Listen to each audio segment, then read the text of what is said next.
Welcome to the channel, and for this video I went far beyond my expectations of further travelling for one day only to go onto a tour which I went across the nation of Albania to visit this once in a lifetime opportunity of exploring an archeological site of Butrint Ruins, which is located 20 kilometers away from south of Saranda, which was my starting point as you see here, travelling by a coach, and you will see what the vast of the nature landscapes that Albania has to offer.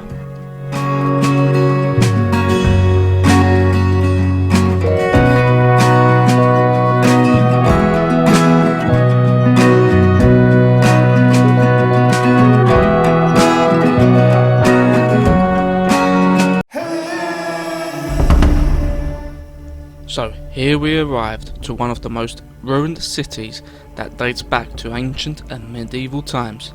To start off with, a Venetian triangle castle across the lake that would become a vital post in the area. Then starting the journey with these old forums and a Venetian tower that would see across surveying the area. Capture this ruined, what appeared to look like a tower gate that led into the city, which will show you how major settlement that was a stronghold it was back in the times. Here you will see what this part of the city looked like, where there is a shrine of Acropolis once stood there, leading to the before the Romans were of course the Greeks, all as early 7th century BC, where an Acropolis was built around this time on the hill. Butrint was formerly called Butrint by the local Greek tribes, that soon was a logistics area of stretching the fences all across the coastal lines up until nearby town of Casimil.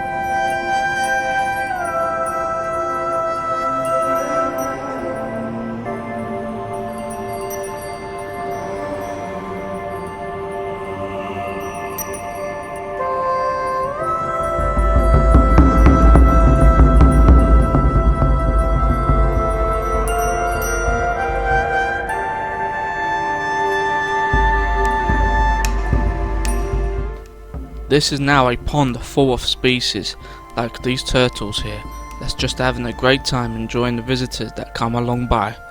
It's particular their home turf now, but centuries ago this place was not flooded at all, and only until excavations occurred which helped the layout of this wonderful city.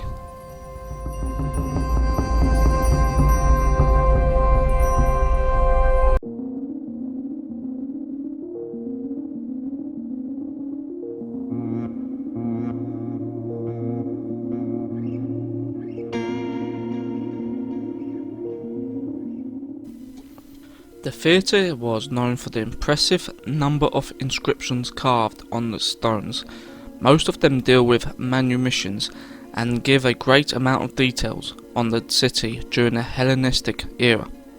The names of those slaves were almost exclusively Greek, with a few exceptions of Latin ones which bore Greek family names. Ancient theatre, where of course most of the Romans would meet up for the leisure entertainment at its finest, like drama and art shows.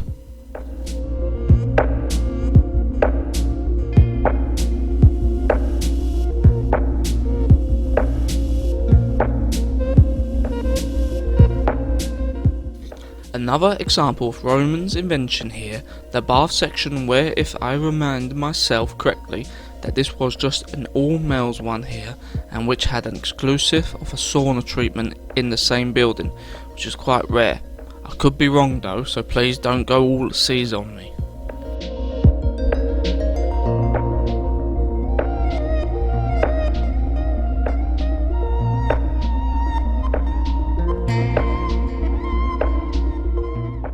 Here is the baptism, where the centrally planned circular baptistry is also notable, as an ancient Roman monument adapted to the needs of Christianity. There is a well-preserved, unique mosaic underneath all that sand. Unfortunately, to keep from decaying as possible, this building was constructed in the 6th century AD. As you will soon see many of the remaining footage that the architecture is built around from this century onwards, as there was an earthquake hitting the area resulted the destruction of the close-by settlement of Butrint back in 3rd century AD, which caused many structures like the aqueduct and the walls to be partly damaged. We will now approach the Byzantine era.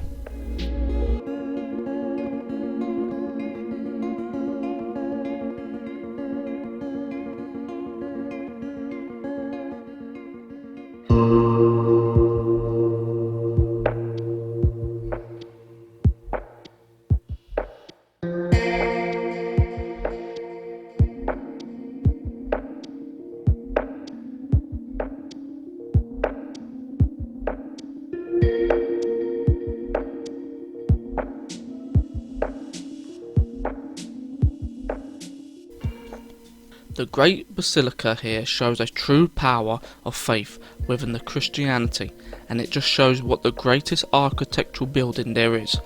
The original basilica would have had the 3 aisles separated by colonnades of columns and capitals reused from the earlier buildings. Some of these can still be seen inside. The floor was paved with a mosaic which was created by the same craftsman who made the baptistry mosaic, and there was a polygonal apse. In the medieval period, the basilica had a constant rebuilt form with stone piers and a new semicircular apse. A flagstone floor was placed over the mosaic pavement to preserve as much of as possible due to the influx of wars and battles across the Byzantine Empire.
There is some partly walls that still exist, and this one was quite an important one to see. The structure here is built thoroughly strong, enough to keep invaders away, and you will see the difference here between how the walls was created. Larger sustainable boulders to give the edge over indestructible, even an earthquake couldn't tear it down. Coming up is the Lion's Gate entrance, where I literally had to duck down to go through, as when the gate was built to prevent the enemy advantage of gaining entry, as the defenders were able to easily stop their tracks.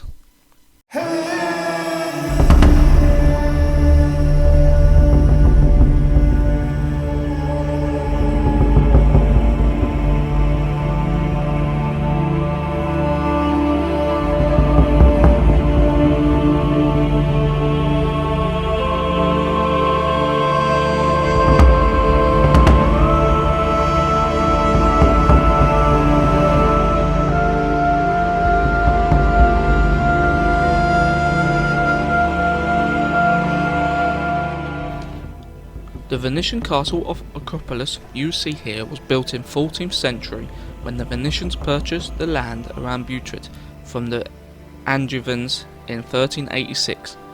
This was a well easily defended area of the whole of Butrint and the highest point on the peninsula. During the wars against the Ottomans in 1572, they decided to abandon the castle, for which soon allowed the creation of the Venetian Triangle Castle, seen in the beginning of the video. The castle and land was under the ruling of the French Empire in 1797, and in 1799 Ali Pasha of Tepeleni conquered it with the help of the Ottomans Empire once again until Albania independence in 1912. The castle was rebuilt by Luigi Maria Ugolini in 1936 and now became a museum.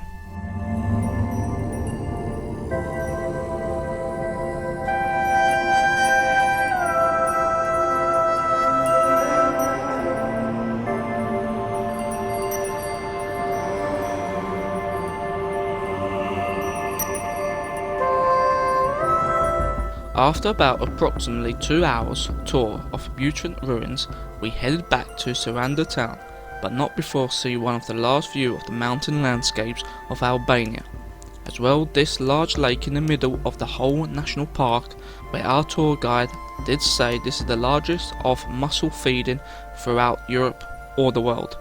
This what makes a beneficial impact of the trade goods exporting to the other regions of the other countries. Now there was a lunch break stop, but didn't bother filming as there was a light enough and tried a local beer, which was okay. Now onto the town section, which is a bonus for this video. Here you will see is a ruined Jewish synagogue, of which I tried to find information online about it, only found scarce info about this extraordinary ruined landmark. So as it became that the building was constructed around either the 5th or the 6th century AD. Early excavations started in the 1980s as part of an initial degree from the communist ruling. However, in recent decades a further inspection from Albanian Academy of Science and the Hebrew University Institute of Archaeology went further into more excavations, uncovered more detail of this site.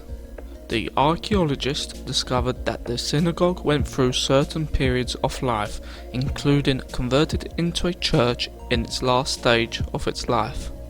Particularly noteworthy among the finds are 2 mosaic pavements. At the centre of one of them is a 7-branched candelabrum flanked by a citron, a fruit similar to a lemon, plus a ram's horn, all symbols associated with the Jewish holidays. The other mosaic pavement includes a variety of animals, trees and symbols alluding to the biblical law, together with the facade of a structure resembling a temple, possibly a shrine for the Torah. The excavators have also found other mosaic pavements, which predate the building of the synagogue. Unfortunately, it seems to become covered up with sand to prevent any further damage.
what I have seen and wondered about Saranda, it definitely has some history behind the city and Albania as a whole.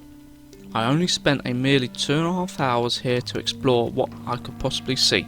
The former Jewish synagogue and some other ruins nearby was just a fraction of highlight to this country, to what you could possibly explore. It's such a shame though what I've learnt about the nation, as it went into such a despair culture shock within the communist rule during the Cold War era that is roughly about 30 years behind than other Balkan countries or Europe let alone. It's sure a country to visit in the near future once it gets status of EU and will be provided to go further of its travels.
Amazingly, these small bunkers you see here, there was a staggering of over 750,000 built across the country due to the regime of the communist rule at the time in Albania, feared and thought they would be the next country of an invasion due to other regions in the Balkans started to lose sense and go against their leaders. The era of Cold War became crumbling during the late of the 1980s, and change was soon to become and restore unity over the next decades that came. Read up on Hoxha Reign for better understanding of this country.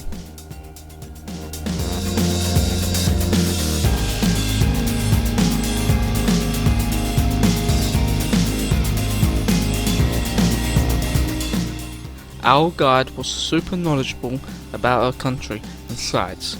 Throughout the process, some things that were explained you wouldn't see or hear by yourself, so credit to her. Thank you for watching and stay tuned for more adventures in the near future.